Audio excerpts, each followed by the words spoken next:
बहुत ज़्यादा ज़ोर से हंस लेते हैं तो यूरिन जो है वो थोड़ा सा निकल जाता है। मेथी जो है वो ग्रो कर जाती है।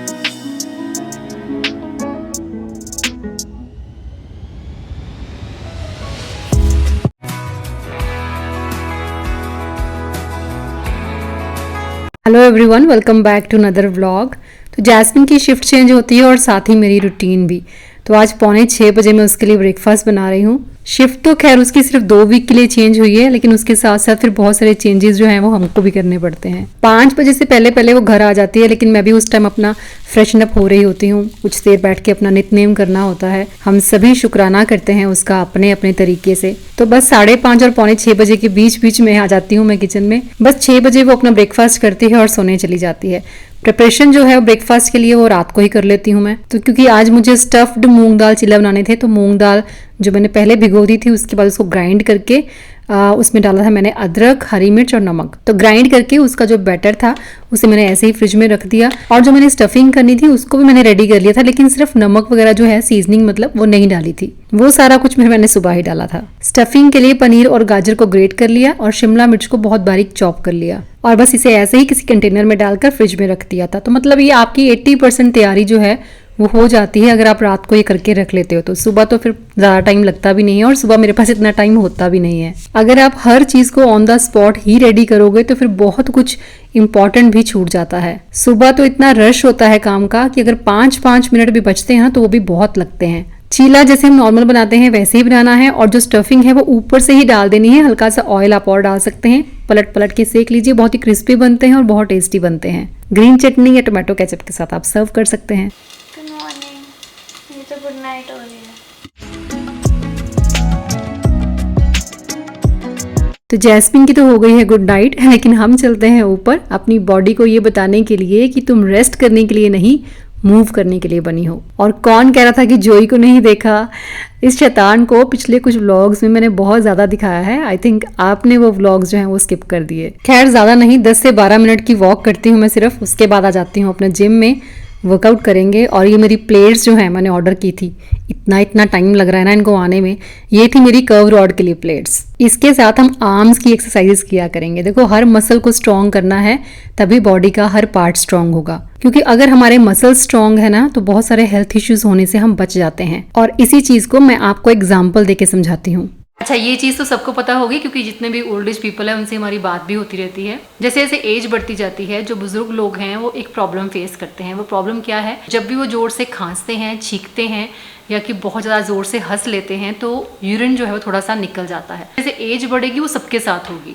तो क्यों होती है वो प्रॉब्लम? क्योंकि जो हमारा मसल है वो लूज होना शुरू हो जाता है। धीरे धीरे हमारा ब्लैडर जो है वो नीचे आना शुरू हो जाता है। तो जब उसे सपोर्ट मिलना बंद हो जाती है तो जब भी हम जोर से खांसते हैं, छींकते हैं, सेंसेशन होती है, हमें ऐसा लगता है कि हमें वॉशरूम जाना है। लेकिन कई बार ऐसा नहीं होता, हमें उतना प्रेशर आया नहीं होता, लेकिन हमें फील होता है या फिर थोड़ा सा यूरिन वैसे ही पास हो जाता है। तो दिक्कत कहाँ आती है? क्यों आती है ये दिक्कत? वो इसलिए आती है कि बॉडी में धीरे धीरे कोलेजन कम होना शुरू हो जाता है। क्योंकि कोलेजन जो है वो एक सपोर्टिंग टिश्यू है, मतलब एक पिलर आप कह सकते हैं। जैसे कि बिल्डिंग का एक पिलर होता है, इसी तरह से हमारी बॉडी का जो पिलर है वो है कोलेजन, जो हमारे मसल्स को टाइट करके रखता है, उनको होल्ड करके रखता है। लेकिन जैसे जैसे कोलेजन कम होना शुरू होता है, जो कि हर किसी के साथ होता है, बॉडी में से एवरी ईयर 1% कोलेजन डिक्रीज होता है। तो उसे बनाए रखने के लिए हमें पता होना चाहिए कि कौन से फूड खाने हैं। तो किस किस फूड में, जो लोग नॉनवेज खाते हैं उनको इतनी दिक्कत नहीं आती, क्योंकि नॉनवेज में कोलेजन मिलता रहता है, प्रोटीन मिलता रहता है जो टिश्यूज को कनेक्ट करके रखता है। जैसे फिश है,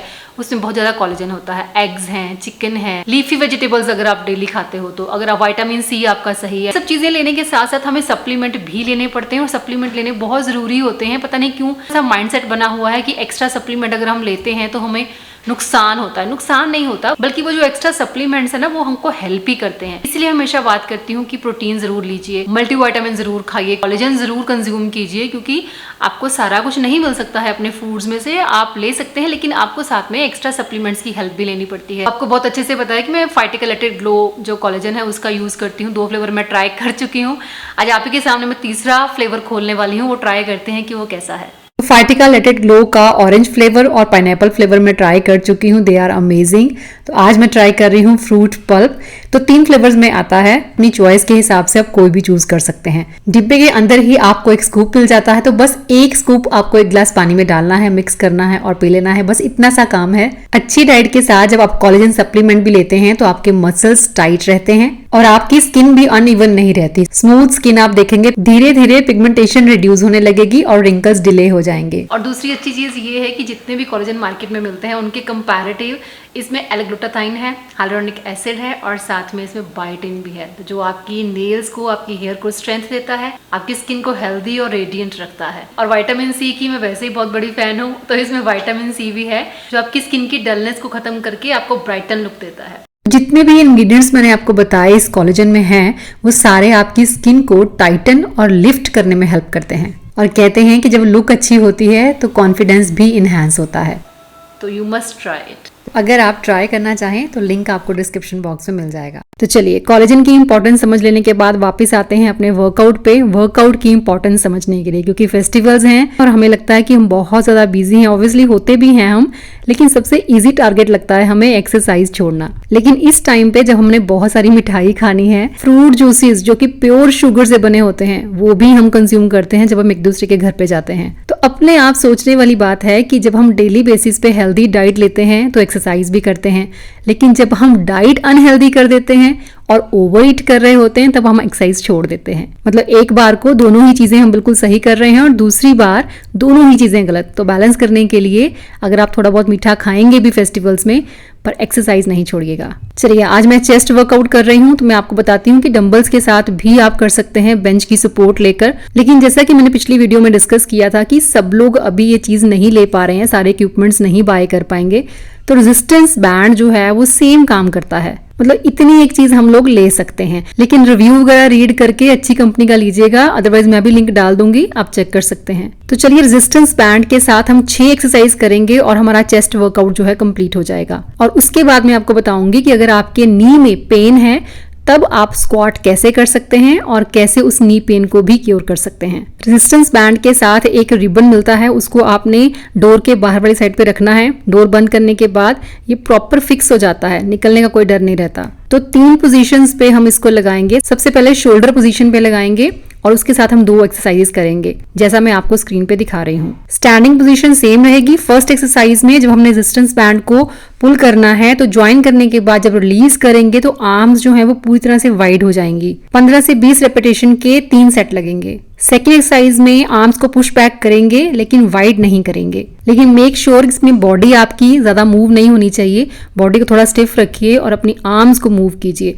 जितना ज्यादा प्रेशर आप देंगे और जितना स्ट्रेच आप देंगे पीछे को, उतना ही ज्यादा बढ़िया वर्कआउट रहेगा। रेजिस्टेंस बैंड की दूसरी position top of the door रहेगी, उसे वहां पे फिक्स कर दीजिए और सेम वर्कआउट कीजिए। देखो, बैंड को आपने आगे की तरफ पुल करना है, ज्वाइन करके जितना वाइड लेके जा सकते हैं और जितना टेंशन फील कर सकते हैं उतना ही ज्यादा बढ़िया रहेगा। और एक चीज जो हम सबको पता है कि एक्सरसाइज जो है इफेक्टिव तभी मानी जाती है जब आप बीच में ब्रेक लेते हैं। तो 30 सेकेंड टू 1 मिनट का ब्रेक आप ले सकते हैं बढ़िया परफॉर्मेंस के लिए। जॉय और स्टफी बाहर इस टाइम मेरा वेट कर रहे होते हैं और बार बार आके मुझे चेक भी करते हैं।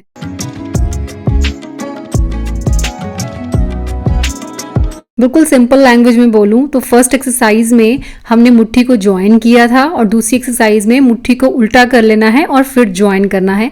और इसी तरह से हम 15 से 20 रेपिटेशन के 3 सेट इसके भी लगाएंगे। देखो, ड्यूरिंग वर्कआउट मैं पानी पीती रहती हूँ और वैसे भी दिन में मैं 2.5 से 3 लीटर पानी जरूर पीती हूँ। पानी की कंटिन्यूटी हम बना के रखें, मतलब डेली बेसिस पे हम 2.5 से 3 लीटर पानी अगर पिए तो फेस पे अपने आप ग्लो आना स्टार्ट हो जाता है। दूसरी चीज ये है कि जब हम एक्सरसाइज करते हैं तो स्वेट निकलता है, उससे भी हमारे पोर्स जो हैं वो ओपन होते हैं, तब भी आपको अपने फेस पे ग्लो नजर आता है।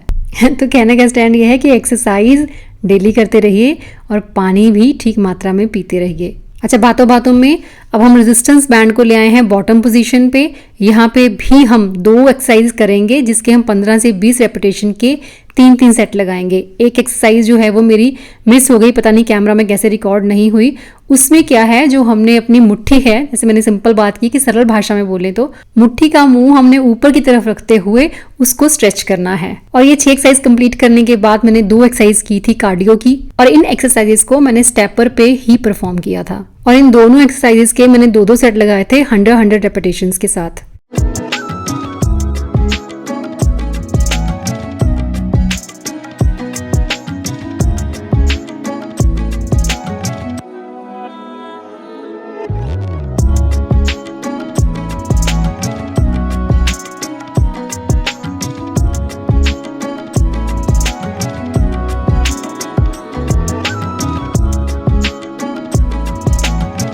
चलिए बात कर लेते हैं अब उस इम्पॉर्टेंट सवाल की जो पूछा गया था मुझे कमेंट सेक्शन में कि अगर नी पेन है तो हम स्क्वाट कैसे करेंगे। तो देखो, एक्सरसाइज हर प्रॉब्लम का सलूशन है, लेकिन आपको पता होना चाहिए कि उसे परफॉर्म कैसे करना है। वेट्स के साथ आपने बिल्कुल एक्सरसाइज नहीं करनी, मतलब स्क्वाट्स नहीं करने आपने वेट्स के साथ अगर आपको नी पेन है। तो करना कैसे है, पहले तो आपको पैरों की पोजीशन सही से पता होनी चाहिए। तो जैसे मैं आपको बता रही हूँ, एक बार अपने पैरों को जोड़ लीजिए, उसके बाद हल्का उसको खोलेंगे, फिर एक पोजीशन पे आएंगे, फिर दूसरी बार जब खोलेंगे तो वो है आपकी नॉर्मल स्क्वाट की पोजीशन। थोड़ा और वाइड करेंगे तो सूमो स्क्वाट की पोजीशन पे आ जाएंगे। लेकिन आपने फिलहाल कोई सूमो स्क्वाट नहीं करने, आपने सिंपल स्क्वाट से शुरू करना है। तो करना कैसे है, एक प्रॉपर पोजीशन लेने के बाद जब आपने नीचे की तरफ को बेंड होना है तो आपने पूरा बेंड नहीं होना है, 50% नीचे जाना है और बस ऊपर आ जाना है। 50% भी नहीं हो सकता तो 30 और 40 से शुरू कीजिए, वो भी नहीं हो सकता तो 25 से शुरू कीजिए, लेकिन शुरू जरूर कीजिए। दूसरी चीज कि आपके जो नी है, मैंने पहले भी बताया है, आपके पैरों से आगे नहीं जाने चाहिए। और कोशिश कीजिए जो आपका बॉडी वेट है वो आपकी हील्स पे आए, ताकि आप गलती से भी अपने नीज को ओवर प्रेशराइज ना कर पाए। आप स्क्रीन पे मुझे बहुत ध्यान से देख सकते हैं कि मैं कितना बेंड हो रही हूँ। देखो, नी पेन को क्योर करने के लिए नी की मूवमेंट होना बहुत जरूरी है और ये उसके लिए बेस्ट एक्सरसाइज है। अच्छा, मैंने क्या कहा था कि आपने 15 से 20 रेपिटेशन के 3-3 सेट लगाने होते हैं, लेकिन जिनको नी पेन है वो ये काम बिल्कुल नहीं करेंगे। आप 4 से 5 रेपिटेशन लगाएंगे। 3 सेट लगा पाए तो ठीक, नहीं लगा पाए तो 2 ही सेट लगाइएगा, क्योंकि धीरे धीरे जब पेन कम होना शुरू होगी तो आप सेट्स भी बढ़ा देंगे और रेपिटेशंस भी बढ़ा देंगे। अच्छा, अगर इस तरह से भी मुश्किल लगता है तो आप वॉल की सपोर्ट ले सकते हैं। मतलब आपने पूरी तरह से अपनी पीठ को वॉल के साथ सटा लेना है। एंगल देख लीजिए लेग्स का, नीज पे बिल्कुल प्रेशर नहीं आना चाहिए जब आप बेंड होते हैं, तो ऐसा एंगल बनाइए। सही एंगल में आ जाएं, उसके बाद धीरे धीरे नीचे जाने की कोशिश कीजिए, जहां तक आराम से जा सके। जहां पेन फील हो वहीं से वापस आ जाइए। डेली प्रैक्टिस से देखना आपकी वो पेन ठीक हो जाएगी और आप पूरा बेंड करना शुरू कर देंगे। देखो, जब भी हमें किसी मसल में पेन होती है, जॉइंट में पेन होती है, तो हम फिजियोथेरेपिस्ट के पास जाते हैं और वो हमें क्या बताते हैं, एक्सरसाइज करना। जैसे नी पेन के लिए चेयर पे बैठने वाली ये वाली एक्सरसाइज भी बहुत ज्यादा इफेक्टिव होती है। अगर मेडिसिन के ऊपर फुली डिपेंड ना होकर एक्सरसाइज हम डेली करें ना, तो ये प्रॉब्लम बहुत जल्दी क्योर हो जाती है। सारी चीजों का निचोड़ एक चीज कहूंगी कि एक्सरसाइज कोई ट्रेंड नहीं है। एक्सरसाइज हमारी बॉडी की, हमारी माइंड की जरूरत है। अपने आप को उस कंडीशन में ले आते हैं कि इस चीज की प्रॉब्लम हो रही है तो ये मेडिसिन खा लो, उस चीज की प्रॉब्लम हो रही है तो वो मेडिसिन खा लो। मेडिसिन आपको एक हेल्प है और उसको हेल्प की तरह ही लीजिए, उसको अपना मेन मील मत बनाइए। कोशिश कीजिए जब तक आप दवाइयों से दूर रह सकें। बाकी देखो, शरीर है, इसमें क्या है, मैं हमेशा कहती हूँ मुझे नहीं पता। I am trying my best कि मैं हमेशा फिट रहूँ। मेरे फादर जो है वो 80+ अगर डिसीज फ्री लाइफ एंजॉय कर रहे हैं तो मैं भी वो ट्राई कर सकती हूँ। हमारा काम है कोशिश करना। आगे क्या होता है क्या नहीं होता है, कैसे उन चीज़ों को लेते हैं, कैसे उनको ठीक करते हैं, वो बात की बात है। जब तक हम लेके जा सकते हैं, और मुझे इतना पता है डेली हमने वर्कआउट अगर करना है, आप चाहे 15 मिनट लगाइए, आधा घंटा लगाइए, जिनके पास टाइम है, मेरे पास टाइम है, मैं अपनी सेहत के लिए टाइम निकाल लेती हूँ। बच्चे बड़े हो गए हैं, अब इस चीज़ का भी फर्क पड़ जाता है। जिनके बच्चे छोटे हैं थोड़ा सा मुश्किल होता है, लेकिन है मेरे पास छोटे बच्चे तो कुछ ईयर्स तभी बाहर मेरा वेट कर रहे हैं। ऐसा नहीं है, काम का बर्डन बढ़ता है, रिस्पॉन्सिबिलिटीज बढ़ती हैं, तो माइंड उतना ही शार्प होने लगता है, प्लानिंग करने लगता है कि इस चीज़ को कैसे हमने लाइन में लेके आना है, कैसे शेड्यूल्स बनाने हैं। तो सब आप कर सकते हो, सब कुछ वो तभी होता है जब आपकी सेहत अच्छी है, मानसिक तौर से, शारीरिक तौर से आप अगर फिट हो तो यू कैन डू एवरीथिंग। तो चलिए आगे बढ़ते हैं। पूरा दिन अभी बाकी है और बहुत सारे काम भी बाकी हैं। जो हम सब्जियां वगैरह लगाते हैं ना, उनको धूप चाहिए होती है। तो नीचे क्या हो रहा था, बालकनी में धूप नहीं आ रही थी, नीचे पेड़ में धूप नहीं आ रही, इसलिए कि ग्रो नहीं हो पा रहे। पालक के पत्ते जो हैं वो उतने ही छोटे छोटे रह गए। मेथी जो है वो ग्रो कर जाती है, लेकिन इसके भी पत्ते तभी थोड़े बड़े होंगे जब हम इसको धूप लगवाएंगे। तो अभी मैं वही सोच रही थी कि मैं इनको ला के धूप में रखूँ तो रखूँ कहाँ। अगर मैं छत पे यहाँ पे नीचे रखती हूँ तो ये शैतान सब कुछ ख़राब कर देगा, तो मैंने फिर इनको ऐसे ऊपर रख दिया है। यहाँ पुदीना मेरा, ये पुदीना भी तभी ग्रो करेगा जब इसको धूप लगेगी।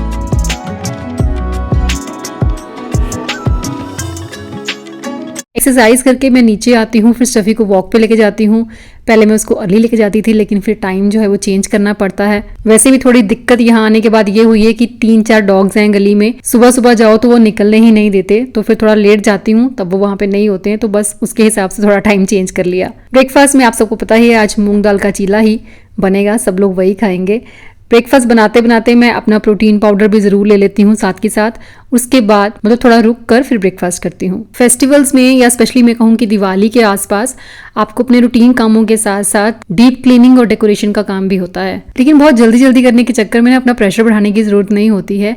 एक लिस्टिंग करके अगर हम काम को करें, मतलब डिवाइड कर दें एरियाज़ को और टाइम को, तो काम बहुत सिस्टमेटिकली और प्रेशर लिए बिना हो जाता है। और अपनी मनपसंद का म्यूज़िक डेली सुना करो, ये रूह की खुराक है।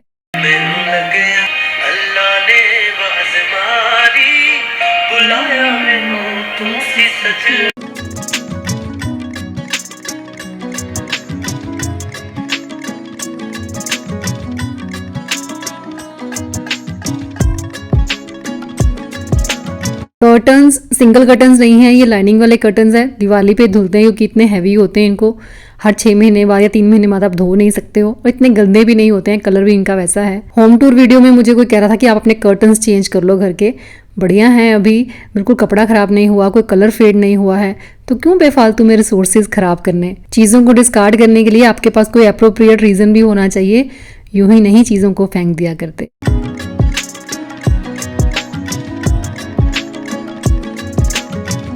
अच्छा, डीप क्लीनिंग की बात करूँ तो 3 महीने हुए हैं सिर्फ हमें यहाँ पे शिफ्ट हुए, तब पूरे घर की डीप क्लीनिंग करने के बाद ही हमने सामान रखा था। लेकिन 3 महीने भी घर के कुछ एरियाज जो है वो काफ़ी डस्टी हो जाते हैं। खैर, जो नीचे डस्टिंग है वो डेली बेसिस पे होती है, लेकिन डीप क्लीनिंग की बात करूँ तो हाँ, जहाँ जहाँ ज़रूरत थी वहाँ अपनी हाउस हेल्पर को साथ लेकर सब कुछ क्लीन करवाया। एक बार क्लीनिंग सारी डन हो जाए ना, उसके बाद 1 दिन का टाइम लगता है डेकोरेशन करने में, और उसके बाद मिठाई भी बनाएंगे।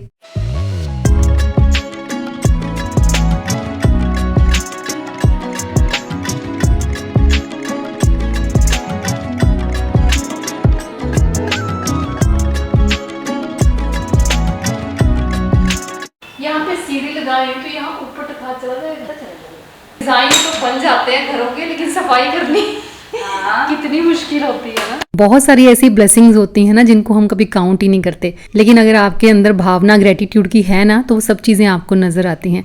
आपको सुनने में शायद थोड़ा सा ऑकवर्ड लगेगी ये बात, लेकिन मैं इस चीज़ के लिए भी शुक्रगुजार हूँ कि मेरे पास जो हाउस हेल्पर्स हैं वो बहुत ईमानदार हैं। मतलब वैसे भी ईमानदार हैं, काम को लेकर भी बहुत ईमानदार हैं।